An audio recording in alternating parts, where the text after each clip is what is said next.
Hi guys, welcome back, or welcome if you're new here. I'm Daria, and today I'm gonna do a video that I don't really have on my channel yet, but I'm trying to keep my YouTube as representative and as authentic to my life as I can. And the last 3 months, I'd say I've really been in my self-improvement, self-care, motivational era, so I wanted to share that with you guys in case any of you are trying to get more motivated for the new year. Well, it's literally 4 months in at this point, but it can be the new year if you want. And yeah, I don't want to ramble too much because you guys know me, and we'll probably be here for 20 minutes. So I'm just gonna dive right into the first thing. I'd say a very key factor to becoming more motivated and productive is to stay organized. I know some people are just inherently more productive and organized than others, but I find that if you really have a good environment, you can definitely progress in that. So I have, for example, a planner. I have this one and it's pretty big, so obviously if you're more of a digital person, I find that having any type of calendar, any type of planner, whether it's physical or on your phone, is so helpful. It's kind of a way to keep yourself accountable as well.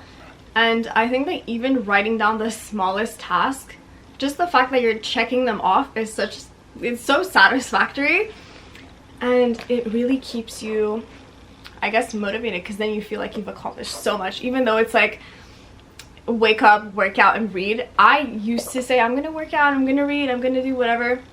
Never used to do it, or like did it but very inconsistently, which I guess is a start, but it's not the end goal. So I literally put down workout, read every single day, and then just checking it off makes me feel like I'm just doing so much in life. So I'd say having one of these is definitely very important. And I also, you don't even need necessarily a planner. If you use the reminders on your phone, I use them all the time. Obviously when I'm going out, I'm not lagging this thing around with me. So I just put little reminders on my phone, and then when I see the notification, because I'm always on my phone, I work in social media, so it's literally always in my hand. Such an easy way to remind yourself to get something done. And if not, vision boards. I literally have mine here. I did it at the beginning of the year, but I'd say doing even monthly ones are a really good way to keep track of what you want to do and where you want to be.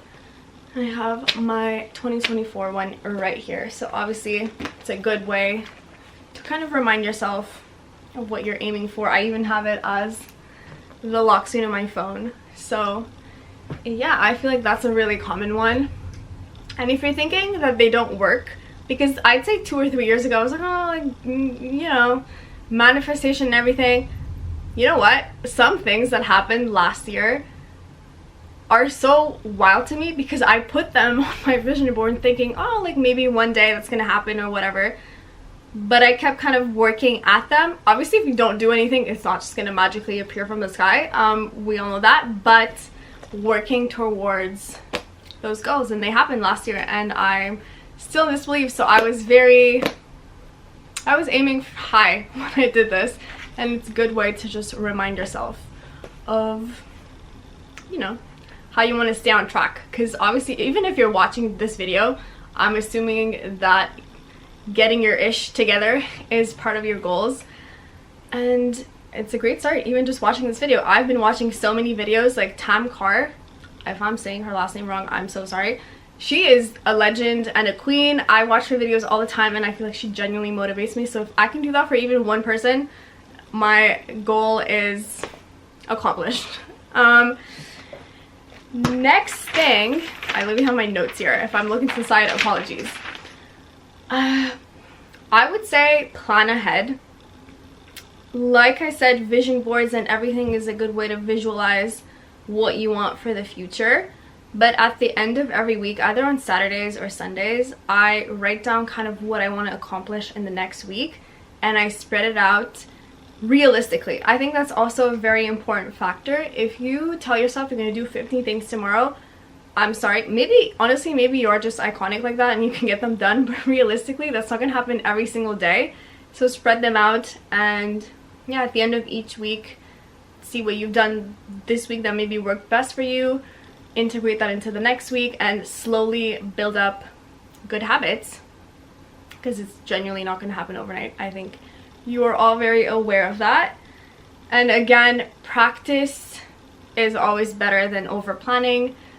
Do it slowly, integrate it into your life, practice towards whatever it is you want to achieve, and then obviously with planning you're gonna get there. But over planning, not a good idea. I've spent so many hours planning out what I'm gonna do in the next month, and like that's just wasted time, because it's too far for me to visualize how much I'm going to be able to get done until then. So I'd say stick to a week, and then at the end of each week kind of go over what you've done, what you should do, and what you should be changing. And I feel like that's a good realistic way to plan ahead.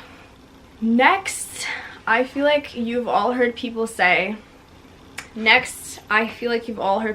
the people that surround you have a very big impact on how you're going to be, which I couldn't agree more with that. I think that hanging out with people that are just aligned with you and have the same goals, even if it's not in the same field necessarily, like my friends don't do social media, and social media is basically my life, but they're still hard workers, and they have the same kind of goals in life. And also important, even people that you don't know, the things you watch on social media can so impact the way you feel, maybe even subconsciously, because you're just scrolling. Someone makes you feel bad about the way you look or your life or whatever. That's not a good positive mindset and mind frame. So you go through your following, go through your socials, see what aligns with what you want to be and what makes you feel bad or what makes you motivated. I know there's a lot of creators that I follow because I think that their work is just beyond, and they've been doing it for years, and that's something that I strive to be. So I look up to them, and I have my friends in real life that kind of also keep me accountable. Some of them we work out together, some of them we just exchange ideas. I think the people that you surround yourself with, and again, your socials and what you see and what you interact with, is very important to keep positive and peaceful and motivating. And another thing is curate not only your digital presence but also the books you read. I'm not sure if that many people are still like reading that much. I know that I'm fully back in my reading era. I used to read a lot as a kid, then I went to school and I didn't have that much time, but now I'm fully back to it. I'm always reading, and I think it's very, very important. I have 3 books that I think are very appropriate for this video, I guess.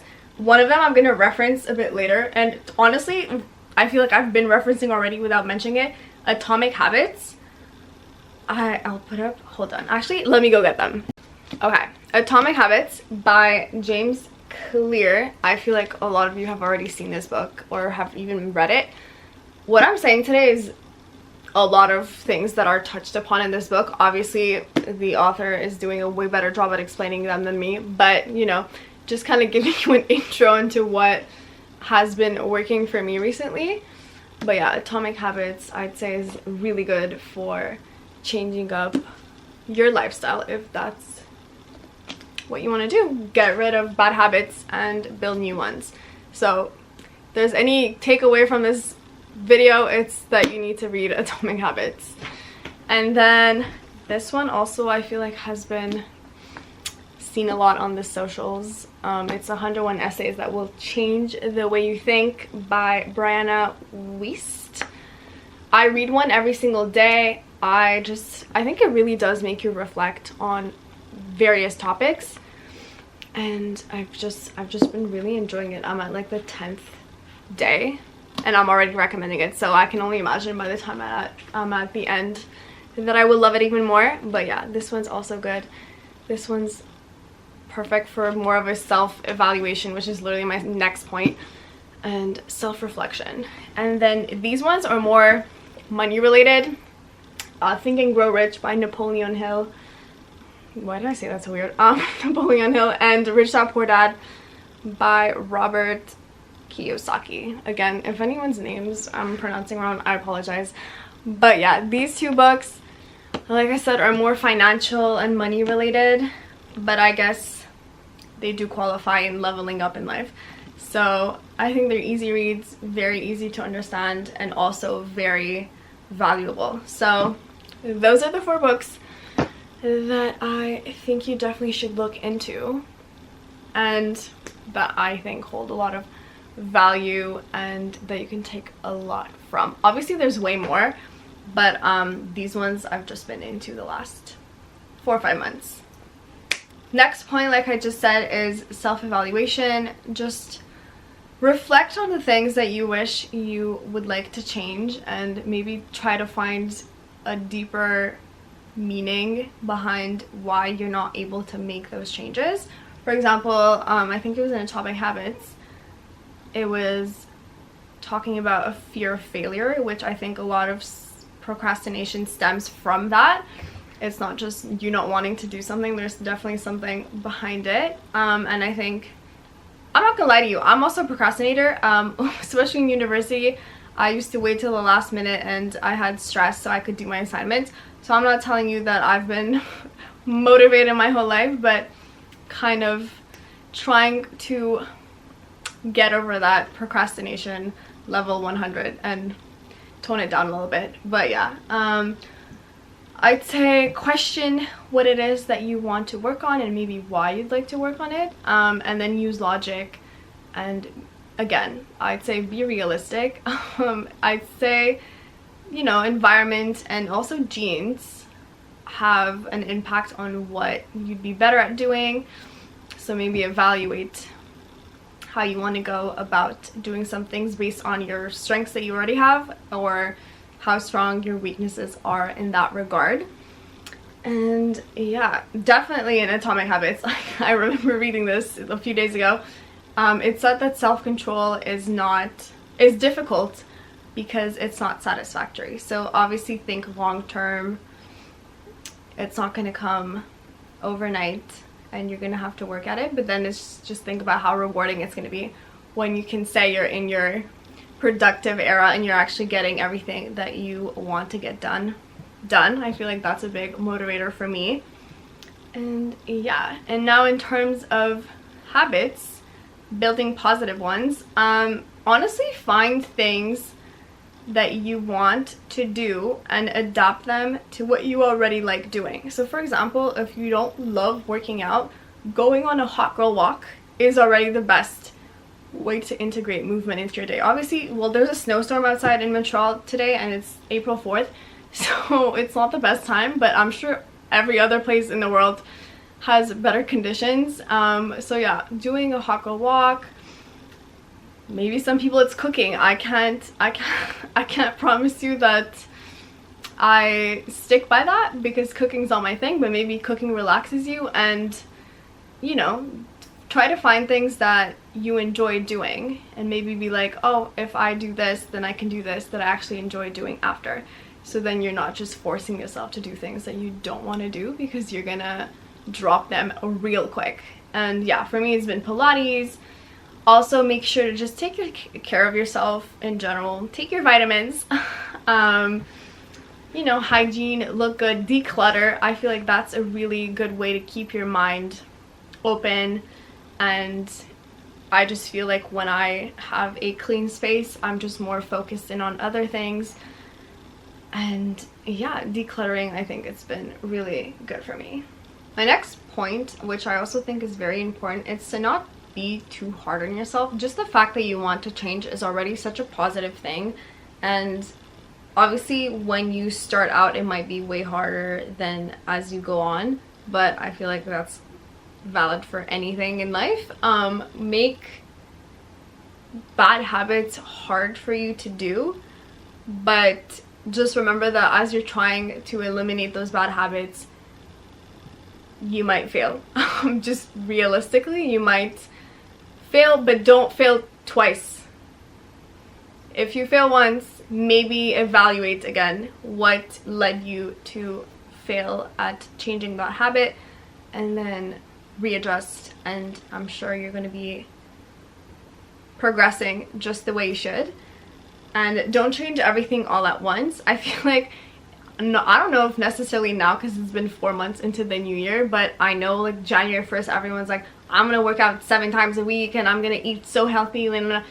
If you try to change everything at once, it's too much for you to just keep track of and keep motivated and keep going towards. You're just, honestly, I feel like there's no way you can sustain all those different changes. So change one habit at a time, 1% better a day, and you should be able to eventually change most things that you'd like to change.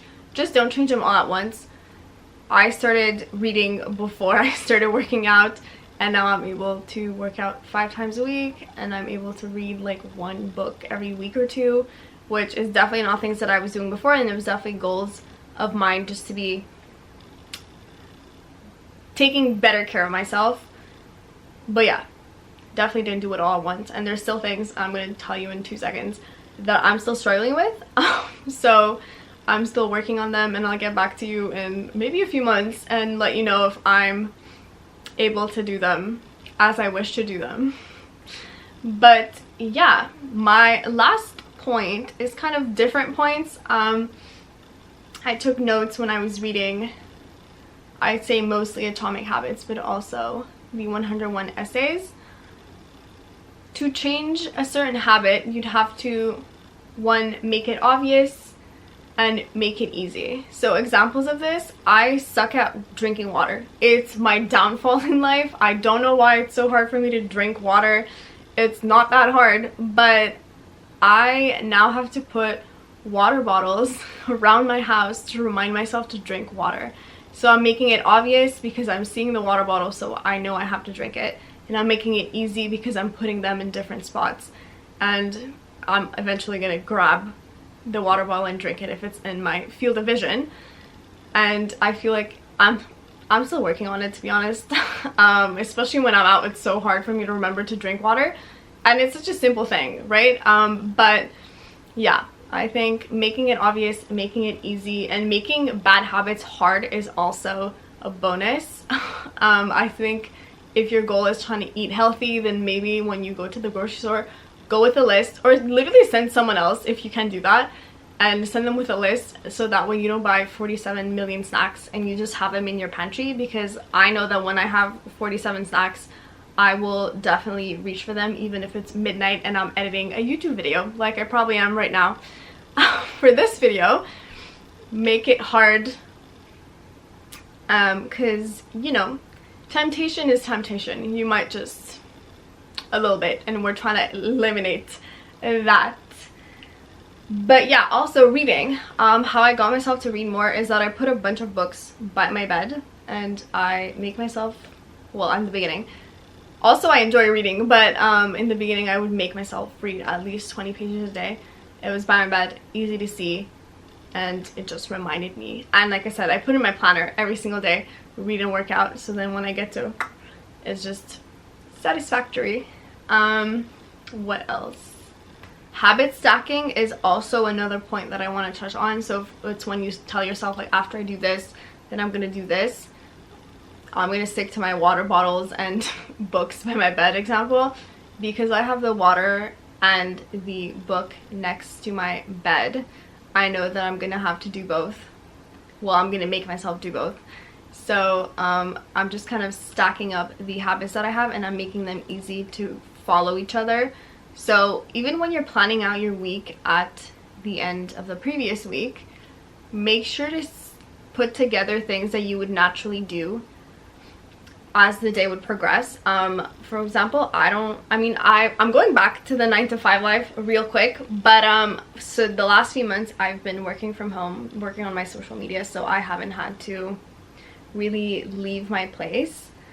Obviously it's a bit harder when you're not in your own environment, but definitely make sure that you think about how, like, for example, don't say you're gonna go pick up something from like 20 minutes away and then 20 minutes later be at home working out. You're not gonna do that. Do things that you know in one day you're gonna be able to get done, and then maybe another category of things in another day, so that way it's just easy for you and straightforward, and you're not thinking twice about whatever it is that you want to achieve that day. And yeah, something that I suck at but I would recommend 100% is waking up early. I am the world's worst morning person. If I could go to sleep at any time and wake up at any time, I would go to sleep at 4 a.m. and wake up at noon. Granted, it's still 8 hours of sleep, so it's not even like I'm sleeping that much, but I just cannot for the life of me become a morning person naturally. Obviously, like I said, I'm gonna go back to 9 to 5 soon, so I'm gonna have to force myself to wake up earlier. But I think having a morning routine and a night routine are such key factors in staying productive and motivated. For example, in the morning, just wait, no matter what time you have to wake up at. I know a lot of people tend to tell themselves that they're gonna, you know, catch up on their sleep as much as they can and then just run out the house. I think if you're able to have a slow morning and just do things that you genuinely enjoy doing for yourself in the morning, sets the tone for your day 100%. If you like working out in the morning, if you like having a little matcha, if you like reading in the morning, definitely make sure to make time for those things, and then they're just gonna set off the tone for your rest of the day. Again, that's something that I honestly am very much so working on, because I don't feel very alive in the morning, but I'm slowly trying to find tricks on how to get better at that. Obviously going to sleep earlier, and I've been working on putting my phone across the room so that I have to physically get up and stop my alarm. But again, I'm not gonna sit here and lie to you that I wake up at 5 a.m. Literally yesterday I woke up at 10:30, so that's something that I recommend doing if you can, but I myself am not there yet. And yeah, I think that touches on everything. Honestly, I hope this video made sense. I feel like I've been like kind of a bit all over the place with my ideas, because I'm just like so, like, that's where my head is at the moment in my day-to-day life. And yeah, I'm definitely, take what I said with a grain of salt, to be honest. If there's anything that you don't agree with, or that you want to add, or that you think helps you in your self-improvement time period of your life, let me know. I'm very curious. And yeah, I hope you enjoyed. I hope you enjoyed. Thank you so much for watching. I'm gonna go back to fashion videos. I'm gonna go back to my OG things next week, but I'm definitely gonna keep you guys updated, especially probably on my Instagram, about how I'm working on these habits. So yeah, thank you so much for watching. I love you. I'll see you next week.